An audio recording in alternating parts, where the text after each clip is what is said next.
My adventure at the Appalachian Trail started very well. The first day exceeded all my expectations. I did all the usual camper's chores, explored the place, and hiked as well. While hiking, I also enjoyed the rain. It was very gentle, like nature's lullaby. By the time evening rolled around, I moved my tent near a small clearing, brewed a cup of coffee, and cooked a sizzling steak over my portable stove. As the rain ended, I enjoyed its smell at night and then crawled into my tent to sleep. The next day, I woke with renewed energy, ready to tackle a more challenging section of the trail. After a quick breakfast, I packed a day's worth of supplies and set off on a long hike. My plan was to circle back to my tent before sunset. The path wound through dense woods, occasionally opening to breathtaking views of rolling hills and mist-laden valleys. By afternoon, I was confident I could complete the journey well before nightfall. But as dusk approached, the atmosphere began to shift. The woods became weirdly and oppressively silent. There was no chirping of birds or rustling of leaves. Then, I realized someone was watching me, staring at me the entire time. I shook it off as paranoia, a natural response to being alone in unfamiliar surroundings. Then I saw a dark shadow with a visible outline, standing far away in front of me. It moved so quickly I barely registered it, disappearing into the thick woods before I could focus. My heart skipped a beat, but I tried to dismiss what I saw. Probably just a deer or some other animal, I muttered to myself, forcing a nervous chuckle. Nothing to worry about. I quickened my pace to reach camp as the forest grew darker. With every second, my discomfort and fear grew. Moments later, out of the corner of my eye, I spotted something different, a humanoid figure lingering just beyond the tree line. It was too far to make out any details, but its shape was tall, unnaturally thin, and shrouded in darkness. The figure didn't move, yet its very presence gave me chills down my spine. I was shocked, left with a vibrating heart and racing mind. Was it another hiker? No, it couldn't be. Why would anyone remain hidden like that? My rational side tried to reason it away. A trick of the fading light, an oddly shaped tree, or my imagination playing tricks on me. But deep down, I knew better. The figure was watching me. I started walking down again, my legs trembling as I fought the urge to run. Every few steps, I looked over my shoulder, and each time I saw the figure following me. It never came closer, never revealed itself fully, but it matched my pace with unnerving precision. The way it moved or didn't move felt deliberate, calculated, as though it were toying with me. Fear and panic set in. I started breathing heavily with my pulse thundering in my ears. I clutched the flashlight in my hand like a lifeline, its weak beam doing little to pierce the encroaching darkness. The fear engulfed me now. I broke into a run, desperate to put as much distance as possible between myself and whatever was following me. After running for around an hour, maybe more, I stumbled out of the woods and into the small parking area where I'd left my car.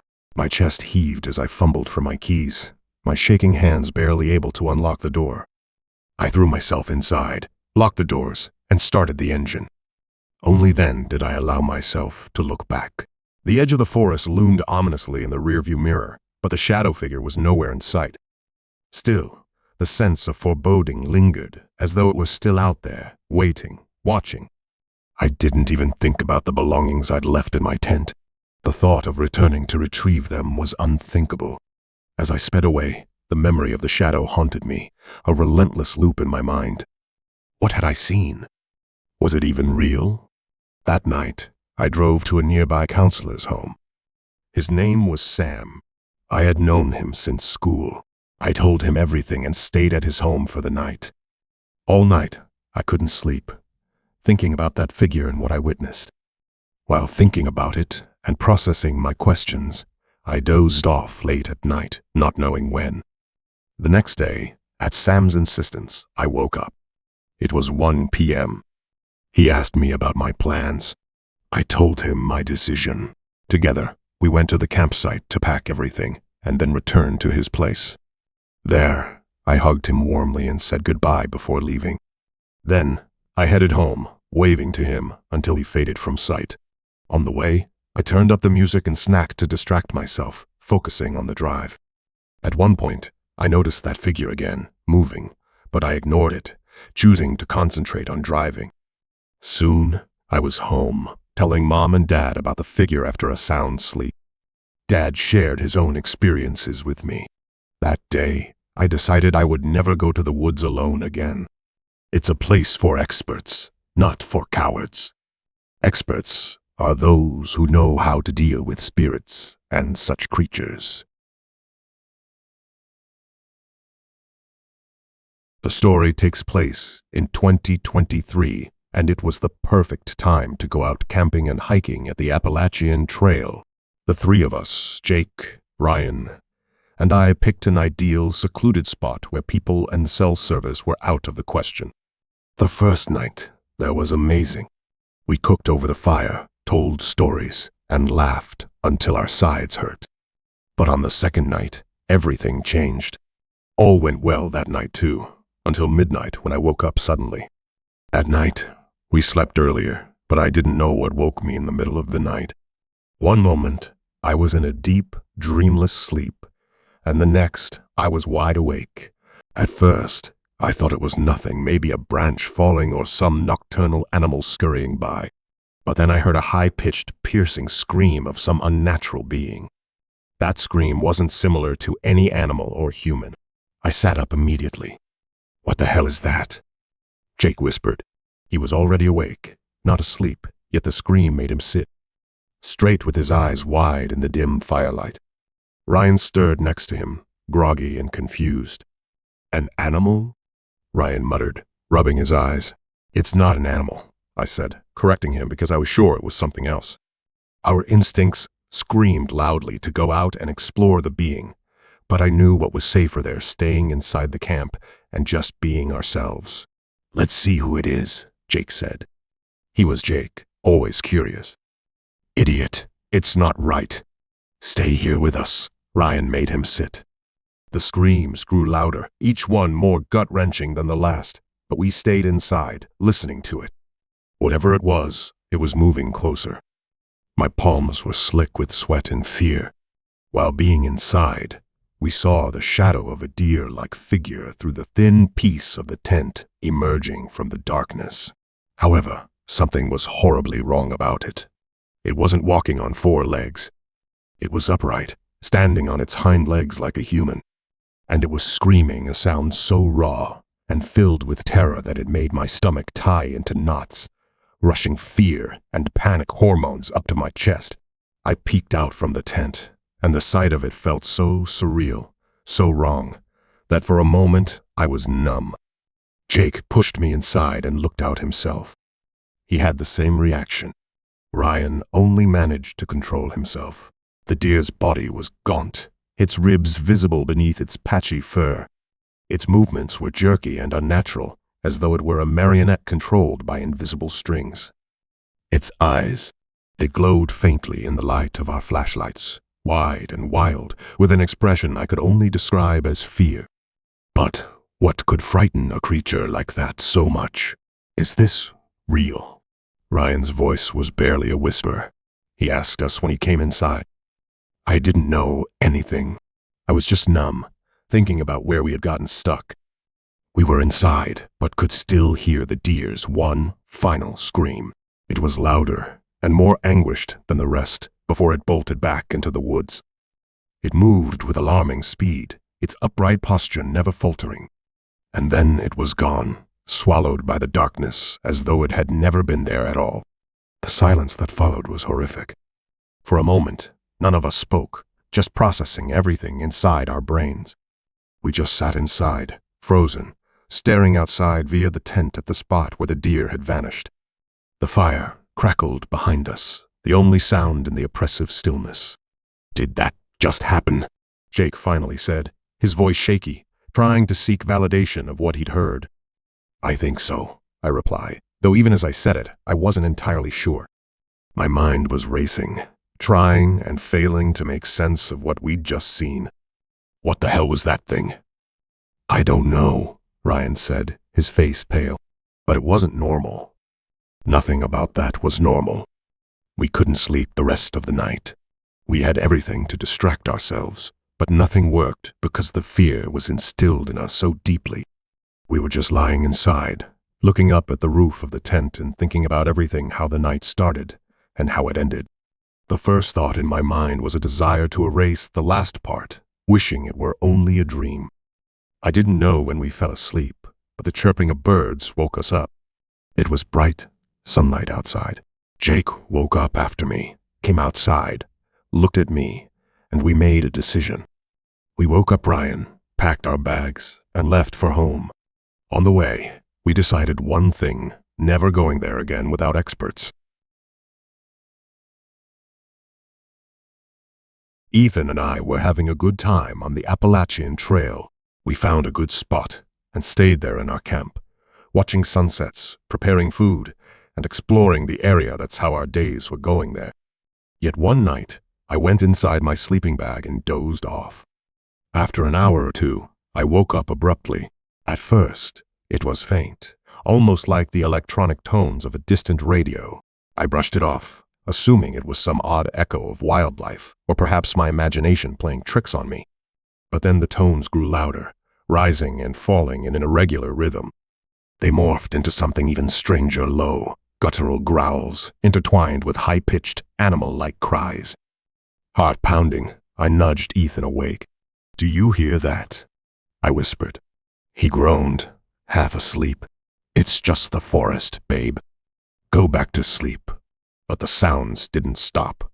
They grew louder and more complex, a disturbing medley that made the hairs on my arms stand on end. Then, clear as day, I heard an inhuman and gravelly voice, muttering freezing words. "They better get out of there." I couldn't breathe. My body locked in place as the weight of those words settled in my chest. "Ethan," I hissed, shaking him harder this time. "Wake up. I'm serious." He sat up groggily. "What's wrong?" "The sounds," I stammered.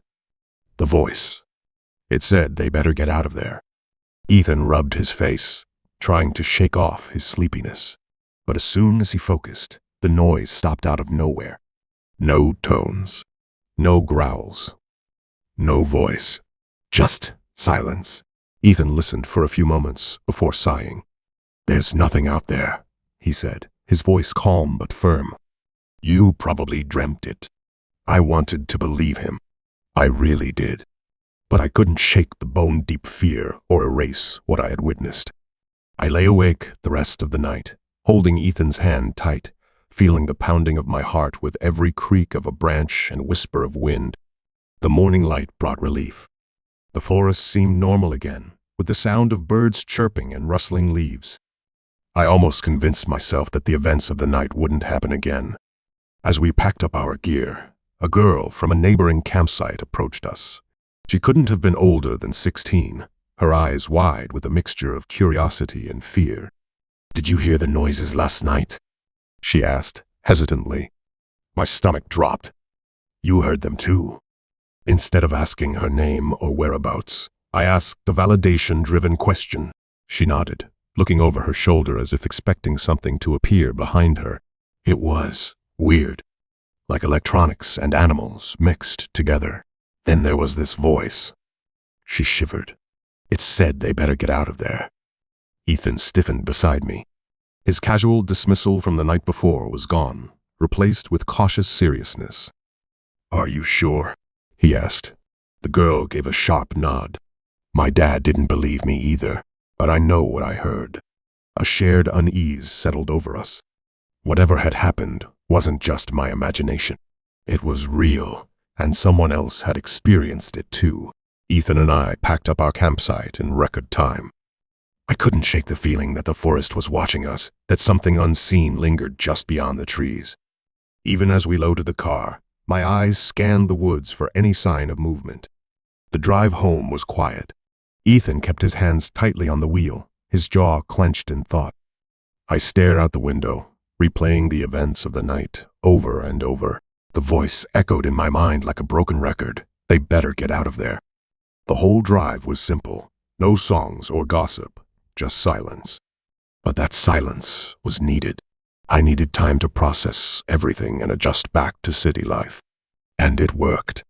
We reached home, and I was normal again, hoping to start another day in the city with the usual chores that kept me distracted from thinking about the last night.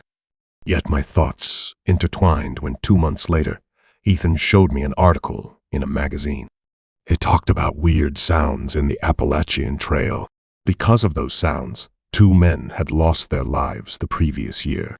One of them was the son of a business tycoon. The police were searching but couldn't find anything until last month. 2 officers stayed there with all the necessary equipment and cameras set up. They trapped a person, and it turned out to be a thief who frightened people enough to make them run away, leaving behind their belongings for him to steal. At times, he murdered people to fulfill his mission. Ethan stayed home with me that day because I was terrified thinking about it. What if we had been his victims? What if he had murdered us? Back in 2020, Mark and I went camping on the Appalachian Trail. Our chosen spot was fab. The first night was amazing, and we had a great time on the second day. Yet the second night felt off. Long hiking and other chores made Mark tired sooner. He went to the camp earlier, while I sat outside near the fire, as I was restless and wanted to spend more time outside. I was actually enjoying my time when I thought of swimming under the moonlight, a long-time dream of mine. I could remember my old childhood painting in which I was swimming at night amidst nature. I thought, why not turn that picture into a reality? Gently, I took off my shoes, feeling the cold ground under my bare feet as I made my way to the edge of the lake. Without hesitation, I stepped into the cool water. It was so cold that I didn't think of shedding my clothes. Even with all my clothes and coat on, the chills sent shivers down my spine. For a while, it was blissful. The silence, the solitude, the weightlessness, it felt like the world was mine and mine alone. I floated on my back, staring at the stars, feeling utterly at peace. But as I swam back toward the shore, a sudden sensation prickled at the back of my neck. The kind of feeling you get when someone's eyes are on you. I stopped mid-stroke and turned my head toward the nearby cliff that overlooked the lake. At first, I saw nothing but shadows and jagged rocks. Then I saw a man standing on the cliff. For a moment, I was shocked, thinking, what if he came into the water? Without a second thought, I came out and sat with all my towels on the chair I had near the fire. There, while shivering and wrapped under the towels, I tried to rationalize it. Maybe it was a trick of the light. Maybe it was Mark, somehow awake and playing a joke on me. "Hey," I called out, trying to keep my voice light and playful, though my stomach churned with unease. "You lost, or just enjoying the show?" No response. The man was still there, standing still. I noticed the way his posture shifted as if he was sizing me up. A cold wave of fear crashed over me. "Seriously, who's there?" I demanded, my tone firmer than before. The man didn't answer. Instead, he stepped back and turned. I could see him fading into the shadows, thinking he would return, but he didn't. I remained sitting there for a while, confirming that he was gone. Then I went inside and lay beside Mark, holding his hand. My wet hands woke him up. Rubbing his eyes, he looked at me. "Babe, all good. Why are you so wet?" "Nothing, darling. I just swam earlier for a while," I told him. "So go and change clothes." "I'm afraid to go there myself," I admitted. Okay. Let me come with you." Together, we went a little deeper into the woods near the washroom. There, I changed my clothes while he stood outside. Soon, we walked back to our camp. On the way, I told him about the man and how I came outside instantly. "Are you okay?" he asked, putting his hand around me. "Yeah."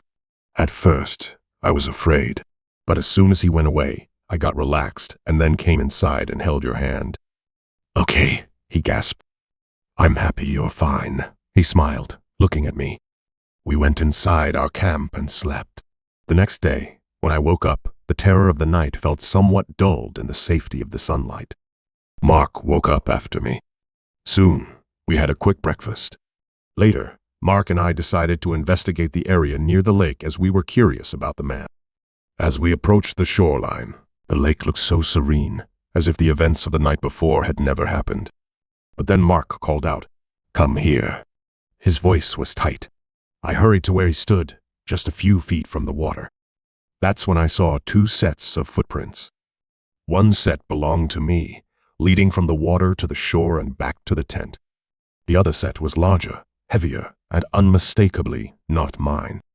They led from the edge of the forest, stopping just feet from where I kept my towels.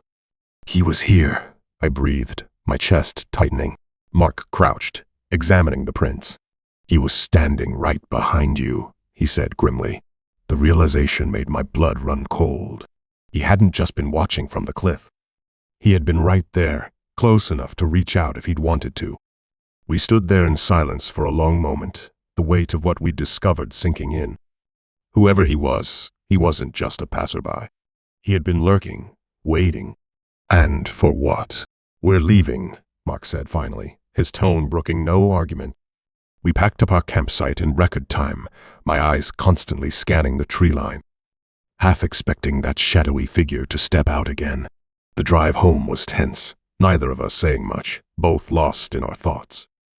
It wasn't until days later that the full horror of the situation hit me. What if he hadn't left when I'd spotted him? What if he'd stayed in the shadows, watching our tent, deciding his next move? We reached home and got back to our normal lives, but I couldn't erase what had happened. The questions stayed, and are still in my mind. I hope things will get better in my mind. Mark is fine now. He is happy and okay with life, but my mind still goes back to that night, which is so troubling and tiresome. We 6 friends, after the semester, came to the Appalachian Trail for a 4-day trip. Aaron, one of us, chose the secluded spot. We pitched our tents there and enjoyed our time for 4 days, freeing ourselves from our parents' rules and city life. Sharon and I arranged food and beers for everyone, while Neil and Sen arranged the commute and Natasha arranged the remaining items. We all gathered at Natasha's place, and from there we set off for the adventure. We reached our spot on Wednesday, soon after. There, we pitched our tents and started our best days. The first few hours went awesome. We enjoyed a lot. Yet, during dinner, when we were listening to Natasha's crush story, Neil noticed someone up near the mountains. "Guys, I swear, I just saw someone up there," he said, pointing to the steep riverbank above us. We all turned to look, but there was nothing. Just the trees, their bare branches clawing at the darkening sky. "You're imagining things," I said, though his unease made my stomach twist. "No, I'm not," he insisted, his voice low. "I saw someone, like, moving between the trees." We teased him for being paranoid, and eventually he dropped it. But the energy shifted. Fear escalated for all of us. It was about half an hour later when we saw that man too, standing on the opposite bank, right at the edge of the tree line. A man, bearded and barefoot, wearing clothes that looked as though they hadn't been washed in years. He just stood there, watching us. "Do you see him now?" Neil whispered, his voice trembling.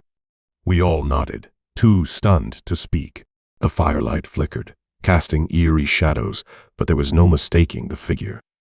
He didn't move, didn't speak, just stared at us from across the river, as though he was studying us.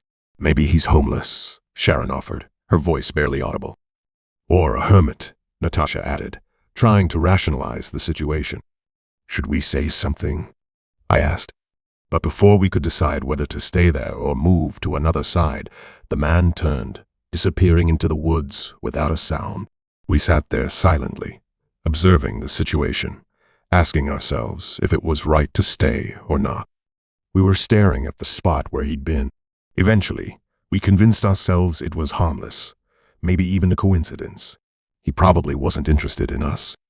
We tried to pick up where we'd left off, cracking jokes and passing the beer, but everything had changed. Every sound outside our little circle of firelight felt amplified, and every shadow seemed alive. An hour passed, maybe more. We were starting to relax when suddenly, he was there near us, standing right next to the fire. I didn't know how he got there without any of us noticing. One moment, we were laughing nervously, and the next, we were straight, looking at him. We could properly see his face because of the firelight. His eyes were wide, unblinking, and his beard was matted with dirt. He didn't say a word, just stared at each of us in turn, as if committing our faces to memory.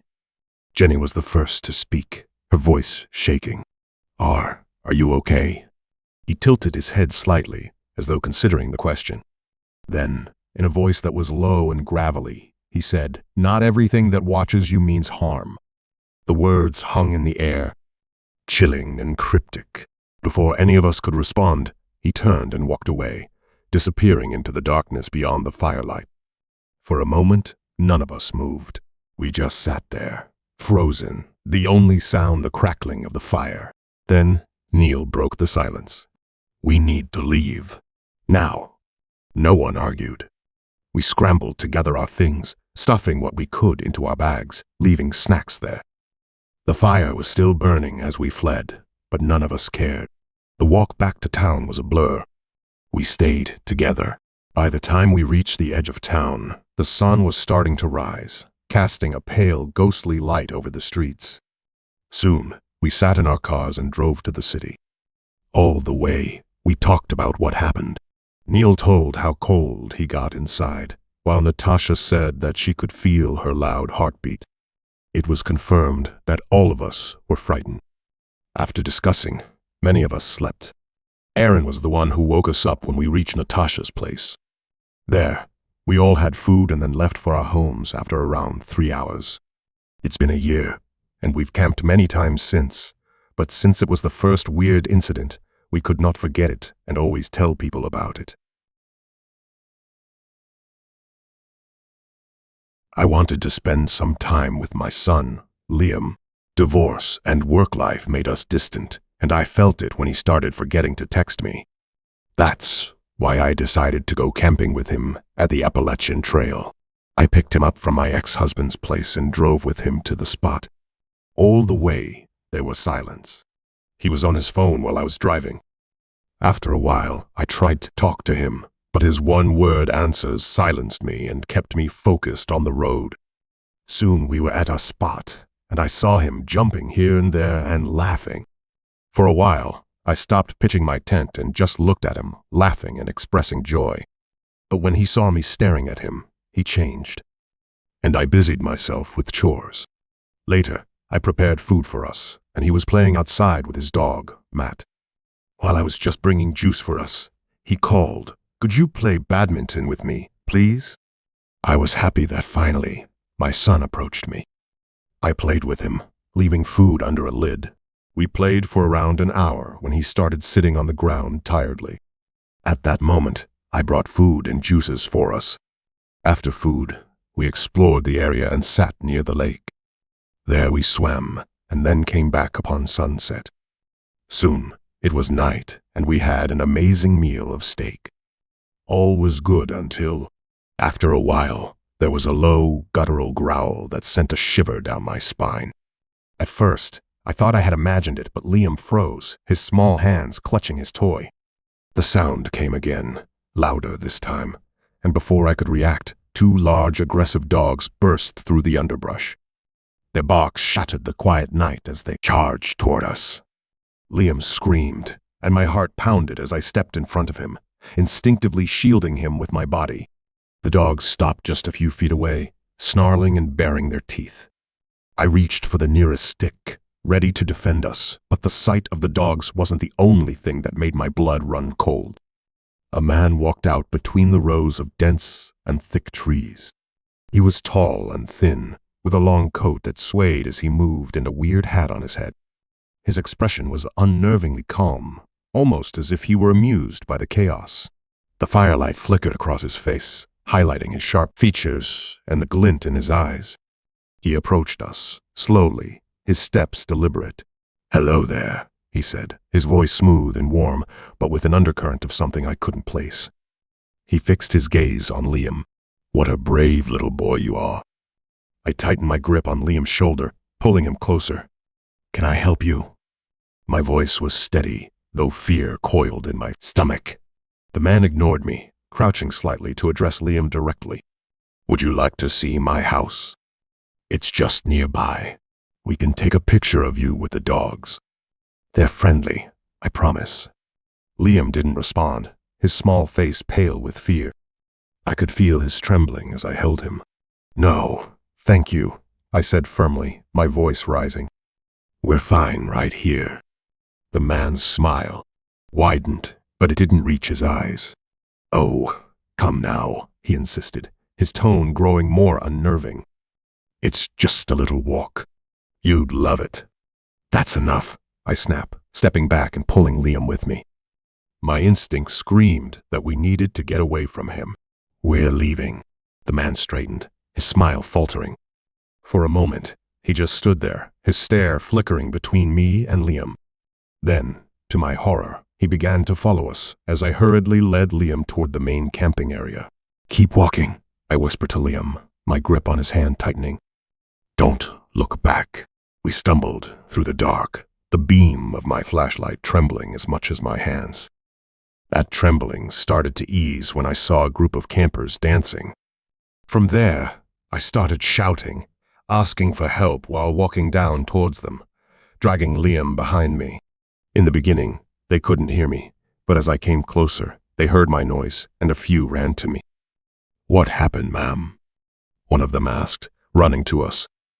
"He's following us," I gasped, pointing behind me. "There's a man, he's dangerous." "Come with us," the same guy said, guiding me to safety. They took off in the direction we had come. I stayed behind, clutching Liam, who was crying softly into my chest. My heart raced as I waited, every rustle in the trees making me jump. Minutes felt like hours before the campers returned. "He's gone," one of them said, his voice grim. "Disappeared into the woods. But we'll stay with you until morning." I nodded, tears stinging my eyes as I thanked them. Liam and I huddled close that night, surrounded by the comforting presence of the other campers. Despite their reassurances, I couldn't feel secure. The image of that man kept rushing into my mind, again and again. I was just thinking about it all, when birds started chirping and the sky started becoming light. I let Liam sleep and turned to hug him tight, finding my comfort in him. Soon, I slept too for a while. At 10 a.m., I woke up and found him sitting up, rubbing his eyes. "Can we go home?" I asked. He nodded. With the campers' help, we went to our site and packed our things. After thanking them heartily, we left for home. All the way, at that time, we talked. He told me about his school, routine, his dad, and everything. Although the day was worse, that worst moment gave me my son back. After dropping him, I hugged him tight. "I will text you every day, Mom," he said. While I was just sitting in the car, he stopped me. "Can you have dinner with us today, please?" His insistence made me stop, and together after 4 years, we had food together alone with his dad, the old family of us.